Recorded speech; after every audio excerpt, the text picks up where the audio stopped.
మనం కానీ ఈ మాటలన్నీ చెప్పినామనుకో ఏమంటారు తెలుసా? పొద్దున్నే సిద్ధార్థ రెడ్డి గారు బాగానే ఉంది లేరా పిల్లనా కొడుకట.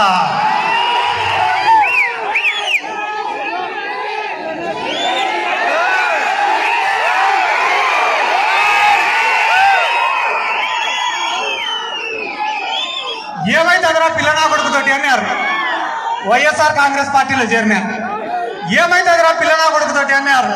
ఇదే నందికొట్కూరు నియోజకవర్గానికి ఇన్ఛార్జినైనా. ఏమైతే అదరా పిల్లనా కొడుకుతోటి అన్నారు. ఎమ్మెల్యే అభ్యర్థిని గెలిపించుకున్నా. ఏమైతే అదరా పిల్లనా కొడుకుతోటి అన్నారు. లోకల్ బాడీ ఎలక్షన్లు అన్ని గెలుచుకున్నా. ఏమైతే అదరా పిల్లనా కొడుకుతోటి అన్నారు. శాప్ చైర్మన్ అయినా. ఏమైతే అదరా పిల్లనా కొడుకుతోటి అన్నారు. రాష్ట్ర యువజన విభాగానికి అధ్యక్షుడైనా. ఇంకొకసారి అంటారేమో ఎమ్మెల్యే కూడా అయిదామనుకున్నా.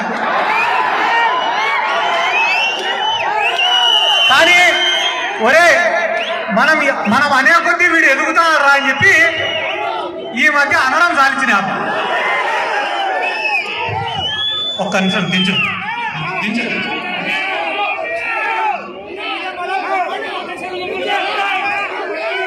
ఎలక్షన్లు దగ్గరకు వచ్చే కొద్దీ నేను మీ సంది పుత్తా తొడగొడతారు వచ్చే ముందు.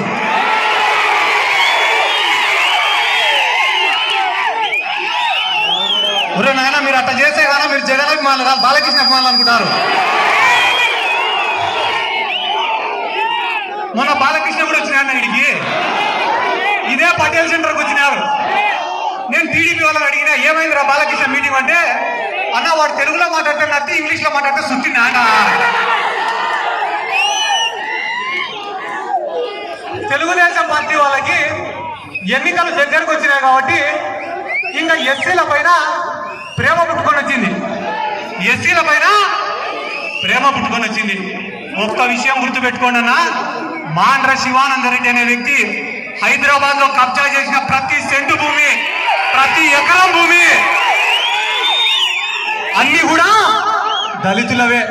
ఈ రోజు వాళ్ళ పరిస్థితి ఎట్టుందిరా అంటే, ఇండియా వాడు పాకిస్తాన్ వాడు కొట్టాడుకొని చైనా వాడి పైన బాంబులు వేసినట్టుంది. శివానందరెడ్డి కబ్జా చేసింది హైదరాబాద్ లో. ఆయన పైన కేసులు పెట్టింది తెలంగాణ పోలీసులు. ఆయన ప్రెస్ మీట్ పెట్టి వైఎస్ఆర్ కాంగ్రెస్ పార్టీ ఆయన పైన కుట్ర చేసిందంట. 10 ఓట్లు ఉన్నవాడి పైన కుట్ర చేశారు. నీకు నీ ఊరల్లే ఓటేయారు, నీ పైన ఎవడు కుట్ర చేస్తారయా? ఇంకొక ముఖ్యమైన విషయం, ఎన్నికలకు కేవలం 18 రోజులు మాత్రమే ఉంది అన్న. ప్రతి గ్రామంలో కూడా ఒక్కసారి ఆలోచన చేయమని చెప్పాడు అన్న. ఏమని ఆలోచన చేయమని అడుగుతారు తెలుసా? ఈ నియోజకవర్గంలో సారాయి అమ్మి డబ్బులు సంపాదించిన వాళ్ళు ఎవరు? ఈ నియోజకవర్గంలో కబ్జాలు చేసి డబ్బులు సంపాదించిన వాళ్ళు ఎవరు? ఈ నియోజకవర్గంలో సొంతంగా డబ్బులు ఖర్చు పెట్టుకొని రాజకీయం చేస్తానే వాళ్ళు ఎవరు అనేది ఒక్కసారి ఆలోచన చేయమని అన్న. మనము వైఎస్ఆర్ కాంగ్రెస్ పార్టీ అధికారంలోకి వచ్చిన తర్వాత రాజకీయాలను అడ్డం పెట్టుకొని కాంట్రాక్టర్లో కమిషన్లు కొట్టడాలు లేవు. వైఎస్ఆర్ కాంగ్రెస్ పార్టీ అధికారంలోకి వచ్చిన తర్వాత కాంట్రాక్టర్లో కమిషన్లు కొట్టడం కానీ, రాజకీయాన్ని అడ్డం పెట్టుకొని కాంట్రాక్టులు చేయడం కానీ, దౌర్జన్యాలు చేయడం కానీ లేవు. ఎవడైనా దౌర్జన్యం చేస్తే, దౌర్జన్యం చేసిన వాడు మన సొంత మనిషి అయినా కూడా వాడిని కూడా ఇచ్చిపెట్టడం లేదన్నా. మనము అంత నిజాయితీగా ఈ రోజు రాజకీయం చేస్తున్నాం. కానీ ఎన్నికలు దగ్గరకు వచ్చే కొద్దీ 4.5 సంవత్సరాలు ఎవరు కనపడలేదు నందికొట్కూరు నియోజకవర్గంలో. ఉన్నట్టుండి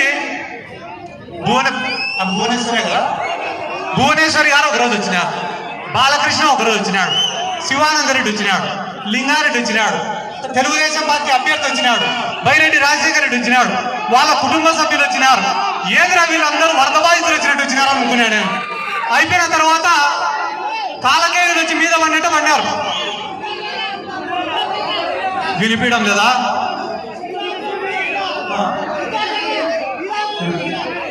నువ్వు వీరాపురం నుంచి వచ్చావు, నేనే వస్తా వీరాపురంకి. 2 నిమిషాలు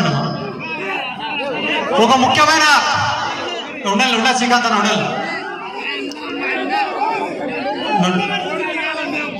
దారా సుధీర్ గారికి ప్లీజ్ సబ్స్క్రైబ్ .news